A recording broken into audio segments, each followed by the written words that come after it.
खबर उत्तर प्रदेश के जनपद मऊ के सादतपुरा क्षेत्र से आ रही है, जहां पर एक महिला अपनी 2 बेटियों के साथ ससुराल के गेट पर धरना दिया। धरना के दौरान जहां ससुराल का गेट बंद रहा, वहीं ससुराल वालों ने कहा कि बहू की करतूतों से उसे अलग रखा गया है। हालांकि इस बीच प्रोबेशन ऑफिसर्स मौके पर आए और मामले को निस्तारित करने के लिए प्रयास भी किया। यहाँ बाहर बैठी हुई, क्या वजह है कि बाहर बैठी? अरे बाबू, बहुत हम पीड़ित बानी।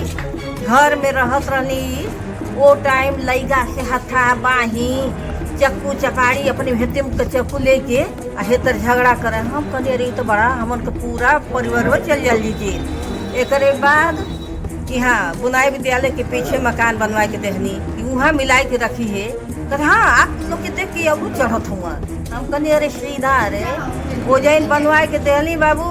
एक बाद एक दिन अगर लड़का के रख दिल रह तो कहते कि भाई चला। आपने मकान बनवा के दिया, वहाँ रहती थी, क्या हाँ, वजह रहा? फिर यहाँ बताओ थी एक दिन बनवा के रख दिल रह, बनवा के देनी एक दिन रख दिल रह तो तर गई रहत बनवावल हमार। लेकिन ओके वो कहानी वह कहानी हम जाई यही चल तनी हम ही रहत एक आध दिन देखी का होता का रह।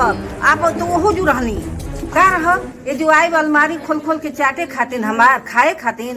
अरे हमारे इतना पेट पहाड़ ना है, हम इतना खाए वाला ना ही। नहीं भाग भाग बुझा, नहीं तो खन के गाड़ी दे। कितने बेटे हैं आपके? कितने बेटे हैं? 2 दोनों लोग की शादी हो गई है? ना एगो का अप्रैल भइल है। तो कहाँ रहते दोनों लोग? अब नहीं। हाँ बहू को जो जगह दी थी आपने क्या बेच दी है वो? हाँ हाँ बेटा। तो कहाँ रहेगी ऐसे में बहू आपकी जब आपने अलग हम रखा? किराया पर देखनी है घर, कहनी तो हमारा दिमाग शांत हो जाए दे। तू तो ले आधे महीना रहो, पूरा बड़ किचन है, बड़ा रूम है। देखनी है 3 साढ़े 3 हजार कहनी है। हम 3 में कहने की दे दा। एक छत आप दी थी, उसको बेच दी है। बताओ थी एक बाद कहने की जब दिमाग हमारा शांत हुई तो घर कहीं भागत ना है। हमरे ना रहले पर्चा रहल ही पर प्रेम भाव फिर होई रही है। तनी 1 महीना रह के तनी हमार दिमागवा शांत होके दे। ये टाइम जिद बा तो रहे के हमार कह मन के जिद कि ना रहे तो फिर तनी दिमागवा शांत होके नहीं। हम यही जो रह, हम यही में रह। अपना परिचय दें। मैं रामाशीष दुबे। क्या घटना हुई है यहाँ? कौन सा की मुझे बहुत जानकारी हमको नहीं है इन लोगों के बीच में क्या हुआ, लेकिन सास बहू का मामला है। ठीक है, अब ये रखना नहीं चाहती हैं, वो जो है रहना चाहती हैं। घर में घुसने का मामला है ये। ठीक है, कहीं मकान वकान में रखवाई थी तो बताओ वो क्या चिल्ला रही है आपके सामने। अभी तो बोल रही थी कि वो मकान बेच दिया, रजिस्ट्री कर दिया किसी को, तो रजिस्ट्री पाए वो ले लेगा, आज नहीं लेगा कल ले लेगा।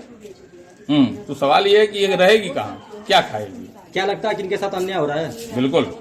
बहू आप स्थानीय निवासी है, आप लोग अपने स्तर से क्या कहना चाहिए? हम तो यही चाहते हैं कि लोग समझौता हो जाए, लोग ढंग से रहें अपना। लेकिन तो मानने को तैयार नहीं हो रही है इनकी सास। अब ये तो शासन प्रशासन का मामला है, मैं थोड़ा जाऊंगा मार करने उसमें। मानना मनवाना ये तो शासन का मामला है। इसको आए थे अभी जो चौकी इंचार्ज प्रभाकर जी, 3 दिन से आ रहे हैं चले जा रहे हैं, 3 दिन से आ रहे हैं चले जा रहे हैं। बाकी इसे कोई मतलब थोड़ा हल हो रहा है इसका। तो आप पड़ोसी भी ऐसे में बहू पर तमाम आरोप लगा रही हैं सास, तो कुछ जानकारी होगी? वो भूखी रात में घूम रही थी सड़क पे, लड़के उसके भूखे को, मुझको डर लग रही भोजन देने में। हाँ कि भाई पड़ोस का मामला है, क्या बोलो इसमें। वो अपने खा नहीं जा रहा है, दरवाजे पे आदमी बिना खाए घूमेगा, ये भी बिना खाए बैठी हुई है। ऐसा थोड़ी कि खा के बैठी हुई है, ये भी बिना खाए बैठी है। तो दरवाजे पे आदमी बिना खाए बैठे रहेगा तो भोजन अच्छा हम लोगों को भी नहीं लग रहा है।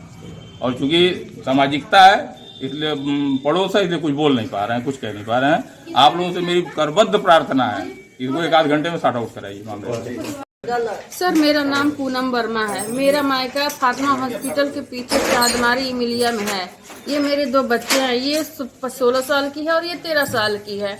मेरी शादी 2005 में हुई है। ससुराल है ये विद्यावती वर्मा यानी कि मेरी सास के नाम पे है। इन्होंने मुझे मकान दिया था बुनाई विद्यालय के पीछे, वहाँ पे मैं रह रही थी 9 साल से। उसके बाद भरत यादव को इन्होंने मेरे रहते हुए घर को बेच दिया। अब वो उस घर पे कब्जा कर लिया। मेरा घर कटरेन का मकान था, ये कटरेन का मकान 2 बना के दी थी, मैं उसी में रह रही थी। पूरा घर, मैं आपको एक सर के पास वीडियो भेजी हूँ, पूरा घर तहस नहस कर दिए, करकट तोड़ दिए हैं, दीवार तोड़ दिए हैं। मैं कहाँ जाऊँ? मैं कल से आके यहाँ बैठी हूँ कि आप ही हमको दी थी वहाँ आप ही बेची, अब हम यहाँ आ रहे हैं, हमको जगह दीजिए रहने के लिए। तो ये दरवाजा ही नहीं खोल रही है कि हम घर में घुसे। इस वक्त कहाँ आई हुई हैं आप? अपने सास के यहाँ, अपने ससुराल में, जहाँ मेरी शादी हुई, मेरे दोनों बच्चे हुए। कौन सी जगह है ये? ये शहादतपुरा में आता है, चित्रगुप्त मंदिर के दूसरी गली में है। क्या वजह रहा कि आपको दूसरा मकान दिया फिर उन्होंने बेच दिया? क्या क्या सर यही छोटी मोटी झगड़े सास बहू में, ननद में कहाँ नहीं होता है। तो इन्होंने सबसे अच्छा निजात यही पाया कि इसको अलग जाके रख दो। मैं अलग जाके इन्होंने रखा, मैं रहने लगी। उसके 20 से 25 दिन, लमसम 1 महीना मान लीजिए, इन्होंने तलाक का मुकदमा हम मेरे पे नोटिस भेज दिया। मैं अपने वकील साहब से पूछने गई कि उसमें बच्चलन है, इसके साथ 2 बजे रात को पकड़ाई है, ऐसे भाग रही थी, ऐसे दौड़ रही थी, ये तलाक में वो नोटिस में लिखा हुआ था, जो धारा मुझ पे लगाया गया था। मैं अपने वकील साहब से पूछी तो उन्होंने कहा तुम तलाक दोगी? हम कहा नहीं सर, मेरे 2 बच्चे हैं, मैं कहाँ जाऊंगी इतने बड़े बड़े बच्चों के। पहले छोटी थी, सब बड़ी हो गई सब। हम कहा नहीं, हम नहीं जाएंगे कहीं। तो कहे कि तब तुम खर्चा क्या करो, 125 लगाओ। तो सर वो चल रहा है। तो क्या पति से भी मनमुटाव था आपका? सर पति से मेरा कोई मनमुटाव नहीं था। बस मैं ये कहना चाहती, जब मैं वहाँ गई ना तो मेरे पति मेरे पास नहीं आते थे।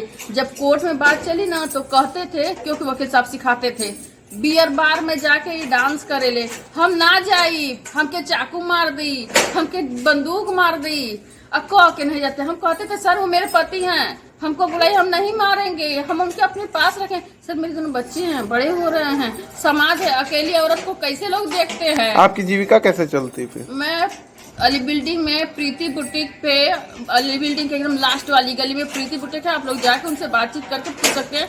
मुझे 3 से 3.5 हजार रुपया है। मैं लगन चलता है तो बहुत मेहनत करती हूँ। 12 बजे 2 बजे अगर पेटीकोट और सलवार की सिलाई करती हूँ 4,000 तक जाता है। 4,000 में मेरे दोनों बच्चों का फीस रहता है, इनके कोचिंग का फीस रहता है, कापी किताब रहता है, कलम रहता है। मैं सांस की मरीज हूँ, मुझे महीने में 700 से 800 की दवा चाहिए। कब से यहाँ बैठी हुई हैं? कल से बैठी हुई हूँ। तो क्या अभी तक घर वालों ने अपने निष्कर्ष निकला सर, मैं बैठी हूँ, दरवाजा खोला नहीं जा रहा है, भूखी हूँ, प्यासी हूँ, मोहल्ले वाले बिस्कुट दे दे रहे हैं, पानी दे दे रहे हैं, बैठी हुई हूँ, बस यही खा पी के रहूँ। मैं नहीं खा रही, मेरे बच्चे खा ले रहे हैं। क्या पति कहाँ है? मेरे पति कल मैं आई सुबह 6 बजे ना यहाँ पे, तो अंदर थे। फिर महिला पुलिस आई, महिला ये बेटा अंदर, जब मेरे बच्चे पूछ लीजिए इसमें से देखें इधर से, और ये कह रहे हैं कल पापा थे। मुझे वहाँ से 11 बजे महिला पुलिस आई और कहीं चलिए कोतवाली में आपका समझौता होगा। हमको और मेरी सास को ले गई और वहाँ पे मैं 12 बजे 11:30 12 बजे से बैठी 6 बजे कोई नहीं कोतवाली साहब से आए हमसे मिलने की क्या तुम्हारी प्रॉब्लम है, क्यों बैठी हो, ना ही चौकी इंचार्ज आए, कोई नहीं आया। मैं 6 बजे यहाँ आके बैठी। मैं शाम को मेरा भाई बोला ये दीदी चल वहाँ एसपी आवास पे मैं गई। वहाँ पे मैं जाके रोई गिलाई कि सर मेरा घर नहीं है, मैं कहाँ जाऊँ। आपके मायके वाला आए हुए थे? जी मेरा भाई आया था, मेरा भाई था, बहनोई था। रात में यहाँ 11 बजे 12 बजे तक से बैठे थे सब कि चले। हम ना जाए, हम यहीं पे चटाई बिछा के और बच्चों को लेके बैठे हुए थे। लेकिन ये लोग ऐसे हैं, इनका बारिश होने लगा था सुबह में, लेकिन इनका कटकरेज दिल नहीं पसदा कि हमको अंदर कर ले। हम अपने ससुर से कहा पापा हम भीजत हैं, हमके घरवा में कर ली तो कहत और हम ना कुछ जानत है, हमारी हाथ में कुछ नहीं, कुल मालकिन जानत बाड़ी।